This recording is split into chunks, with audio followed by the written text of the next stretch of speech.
Fab 8 2024 एक 23 years old young ताइवानी crypto developer दुनिया की सबसे बड़ी crypto related venture funds company Fabric VC की टीम के साथ अपने अपकमिंग क्रिप्टो प्रोजेक्ट्स के फंड्स के लिए वीडियो कॉल पे मीटिंग करता है। इस यंग क्रिप्टो डेवलपर की इंग्लिश अच्छी नहीं होती, जिसकी वजह से इसे फैब्रिक वीसी की टीम एक मीटिंग ऐप इंस्टॉल करने का कहती है, जिसमें एक special feature real time translation होता है, जिसकी हेल्प से किसी भी लैंग्वेज में आसानी से एक दूसरे से कम्युनिकेट किया जा सकता है। क्रिप्टो डेवलपर को इस बात का बिल्कुल भी अंदाज़ा नहीं था कि ये टीम फैब्रिक वीसी की नहीं बल्कि हैकर्स की है, और वो मीटिंग ऐप जो उसने इंस्टॉल की है वो एक ट्रोजन वायरस है, जिसकी वजह से उसके क्रिप्टो अकाउंट्स की तमाम एक्सेस उन हैकर्स के पास चली गई है और उसकी करोड़ों यूएस डॉलर्स की क्रिप्टो करेंसी एक पल में उससे छिन गई है।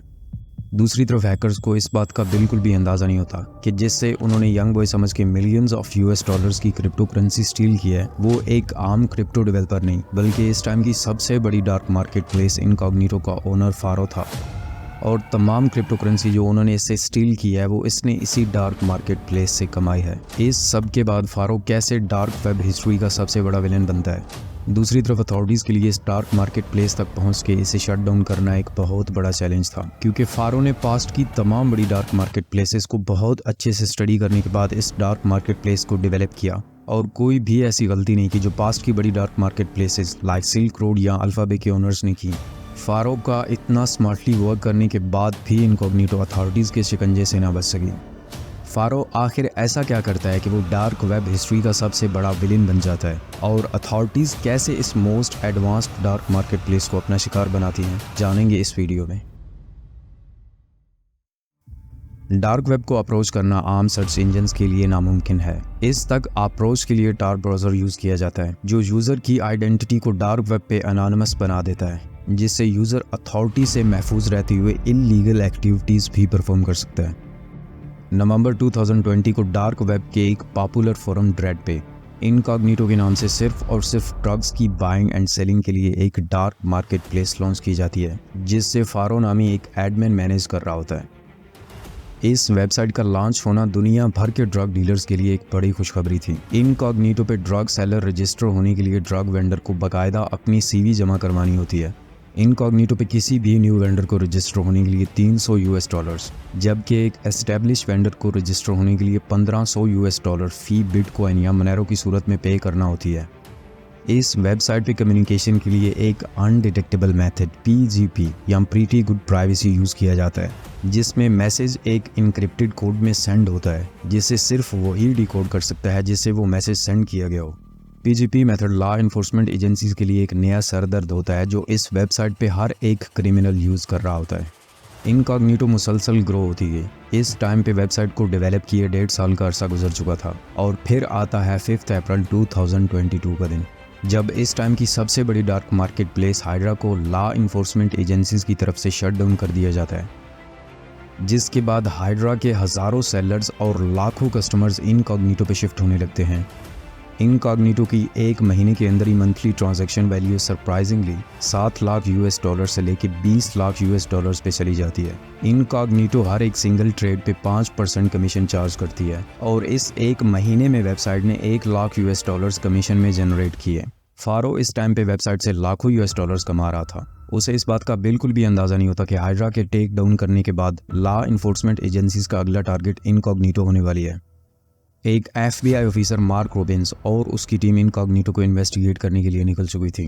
केस को स्टार्ट करने के लिए FBI ऑफिशियल्स सबसे पहले इनकॉग्निटो से 5 ग्राम ड्रग्स ऑर्डर करते हैं, जिसकी कीमत 170 यूएस डॉलर्स बिटकॉइन में पे की जाती है। 6 दिन के अंदर ही उनकी ऑर्डर की गई ड्रग उनके डोर पर डिलीवर कर दी जाती है।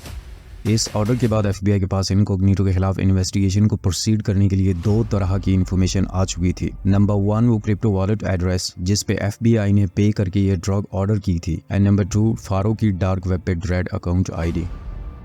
यहाँ पे प्रॉब्लम ये थी कि अथॉरिटीज़ क्रिप्टो वॉलेट एड्रेसेस के थ्रू फारो तक नहीं पहुँच सकती थी, क्योंकि इनकॉग्निटो हर एक न्यू कस्टमर के लिए हायरार्किकल डिटरमिनिस्टिक या HD वॉलेट के थ्रू अलग अलग क्रिप्टो वॉलेट एड्रेसेस जनरेट करती है, और ड्रेड ID से वो सिर्फ उसकी एक्टिविटीज़ पे नज़र रख सकते थे, ना कि उस तक पहुंच सकते थे। फारो ने यहाँ तक बहुत स्मार्टली काम करते हुए कोई ऐसी गलती नहीं की थी जिससे अथॉरिटीज को उस तक पहुँचने का रास्ता खुल सके। लेकिन फिर आता है मई 15, 2022 का दिन। फारो अपने क्रिप्टो वॉलेट से अपनी क्रिप्टो करेंसी को एक स्वाइपिंग सर्विस के थ्रू US डॉलर्स में कन्वर्ट करने की कोशिश करता है, लेकिन वो स्वाइपिंग कंपनी फारो के इस क्रिप्टो फंड को ये कहकर रिजेक्ट कर देती है कि ये किसी इलीगल एक्टिविटी से कमाया गया है। जिसके बाद फारो ड्रेड फोरम पे इस स्वाइपिंग सर्विस के खिलाफ कंप्लेन करते हुए एक पोस्ट करता है, जिसमें वो एग्जैक्ट टाइम के साथ ये भी मेंशन करता है कि कितनी BTC उसने इस स्वाइपिंग सर्विस को सेंड की थी। फारो ने ये पोस्ट करके बहुत बड़ी गलती की, क्योंकि FBI उसकी ड्रेड अकाउंट ID को मॉनिटर कर रही होती है। FBI का फारो तक पहुंचने का दरवाज़ा खुल चुका था। इसके बाद अथॉरिटीज़ को इस स्वाइपिंग सर्विस के थ्रू फारो के उस क्रिप्टो अकाउंट की तमाम इन्फॉर्मेशन मिलती है, जिससे उसने एक बिटकॉइन इस स्वाइपिंग सर्विस को सेंड की थी। फारो ने अपने इस बिटकॉइन वॉलेट को वॉलेट 1 का नाम दे रखा था। फारो इस वॉलेट 1 को इनकॉग्निटो मेन वॉलेट से डायरेक्ट प्रॉफिट रिसीव करने के लिए यूज़ कर रहा था। साथ ही फारो ने एक और बहुत बड़ी मिस्टेक कर रखी थी। उसने वॉलेट 1 को यूज़ करते हुए अपनी 4 वेबसाइट्स के लिए चीप नेम से डोमेन नेम्स परचेज कर रखे थे। इन 4 वेबसाइट्स में से 3 वेबसाइट फारो अपनी डार्क मार्केट को प्रमोट करने के लिए यूज़ कर रहा था, जबकि 4th वेबसाइट फारो अपने पर्सनली मकासद के लिए यूज़ कर रहा था। और इस वेबसाइट पे फारो की तमाम ट्रू इन्फॉर्मेशन मौजूद होती है। अथॉरिटीज़ को ये जानने को मिलता है कि फारो के पीछे असल मास्टरमाइंड एक 23 ईयर्स ओल्ड यंग ताइवानी बॉय रुई सियाग लिन है। जिसके बाद लॉ इन्फोर्समेंट एजेंसीज लिन की इंटरनेट प्रेजेंस पे कड़ी नज़र रखते हुए उसकी ईमेल्स, सोशल मीडिया अकाउंट्स और उसके बिटकॉइन वॉलेट्स को भी मॉनिटर करने लगती हैं। दूसरी तरफ फारो अपनी वेबसाइट की ग्रोथ दिन ब दिन बढ़ते देख के बहुत ज़्यादा खुश था। लेकिन फिर आती है जुलाई 19, 2022 की सुबह, जब लिन को ये जानने को मिलता है कि इनकॉग्निटो के सर्वर्स डाउन हो चुके हैं और वेबसाइट भी ऑफलाइन हो चुकी है। ये जानने के बाद लिन काफ़ी ज़्यादा परेशान हो जाता है और वो फ़ौरन गूगल को ओपन करके सर्वर्स को फिक्स करने के सॉल्यूशंस ढूंढने लगता है। लेकिन लिन को इस परेशानी में ये भी याद नहीं रहता कि वो अपनी रियल जीमेल ID से गूगल में लॉग्ड इन है। वेबसाइट सर्वर्स किसी एरर या बग की वजह से डाउन नहीं थे, बल्कि FBI हैकर्स ने इनकॉग्निटो के सर्वर्स को एक ईस्टर्न यूरोपियन कंट्री से अपने कब्जे में करते हुए डाउन कर दिया था और इनकॉग्निटो पे मौजूद तमाम क्रूशल डाटा, जिसमें बायर्स और सेलर्स की इंफॉर्मेशन के साथ उनके क्रिप्टो वॉलेट एड्रेसेस भी अपने पास कॉपी कर लिए। FBI लिन की हर एक एक्टिविटी को मॉनिटर कर रही थी। इवन के सर्वर्स को फिक्स करने के लिए लिन की रियल टाइम गूगल सर्चेस भी FBI देख पा रही थी। अक्टूबर 2023 को एक हैकर्स की टीम अपने नेक्स्ट टारगेट को अटैक करने के लिए रिसर्च करने लगती है। हैकर्स की इस टीम को अपना टारगेट तलाश करते हुए रुई सियाग लिन का ट्विटर अकाउंट दिखता है, जिस पे लिन ने अपने all kind of crypto stats share कर रखे होते हैं। लिन ने ट्विटर पे अपनी ट्रेड्स के साथ साथ शो ऑफ करने के लिए अपने बड़े PNL नंबर्स तो शेयर कर ही रखे थे, लेकिन साथ ही ये भी शेयर कर रखा था कि वो बाइनेंस पे VIPs में लेवल 3 पे है। लिन के बारे में ट्विटर पे मौजूद इन्फॉर्मेशन देखते हुए हैकर्स की ये टीम लिन को अपना नेक्स्ट टारगेट सेलेक्ट कर लेती है। हैकर्स की ये टीम अपने इस स्कैम के लिए दुनिया की सबसे बड़ी crypto related venture funds company fabric VC की एम्प्लॉयज का क्रेडेंशियल डाटा चोरी करती है, ताकि वो लिन से फैब्रिक VC की टीम बन के राब्ता कर सके। हैकर्स की इस टीम को ट्विटर से ही लिन के क्रिप्टो रिलेटेड अपकमिंग प्रोजेक्ट्स के बारे में जानने को मिलता है और इन हैकर्स को इसके बाद लिन का ध्यान अपनी तरफ करने में कुछ ज्यादा दुश्वारी नहीं हुई, क्योंकि लिन को अपने अपकमिंग प्रोजेक्ट के लिए फंड्स की जरूरत थी और हैकर्स खुद को फैब्रिक VC की टीम प्रिटेंड करते हुए लिन को अप्रोच करते हुए उसे Feb 8, 2024 को वीडियो कॉल पे मीटिंग करते हैं। लिन को मीटिंग के दौरान कन्वर्सेशन में काफी ज्यादा प्रॉब्लम हो रही थी, क्योंकि वो इंग्लिश में बहुत ज्यादा कमजोर था। हैकर्स की ये टीम इस चीज़ से फ़ायदा उठाते हुए उसे एक real time translation video calling software X अपने सिस्टम में डाउनलोड करने के लिए कहती है। लिन इस सॉफ्टवेयर को अपने सिस्टम में डाउनलोड कर लेता है। ये सॉफ्टवेयर वीडियो कॉलिंग नहीं बल्कि एक ट्रोजन वायरस था, जिसने सिस्टम में मौजूद तमाम क्रिप्टो रिलेटेड अकाउंट्स की एक्सेस हासिल करके हैकर्स की टीम को दे दी थी।